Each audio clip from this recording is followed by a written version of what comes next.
An important part of search that can easily be overlooked is the results list. After piecing together your query, you then, hopefully, have a list of results to look through. Within this list, you will have true positives which match your query and false positives which do not match. Search engines and databases have filters you can apply to your search to be more precise. In the early days of databases, all search limiters were entered in the initial search phase due to the limited speed and capacity of database networks. With today's updated technology, search limiters and filters can be applied and changed at any time during the search process. We often find an initial search returns an overwhelming number of results. Applying filters will limit the results to more accurately portray the intended search, and sorting options will arrange the results based on the searcher's intent. For example, when shopping for shoes online, you can filter results by size, color, heel height, and style, then sort your results by price.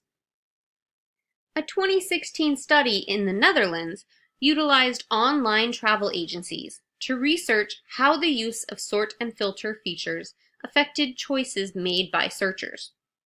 They found that the use of sort and filter features led to users finding better prices and making reservations with higher rated businesses, as well as browsing through a wider range of options, while users who did not have sort and filter options tended to choose one of the top listed results without browsing very far.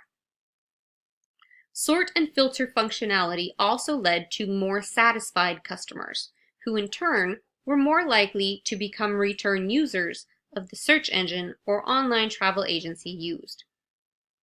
It's obvious with this study that people who have the ability to change the filters and sorting of their search results are happier with the outcome.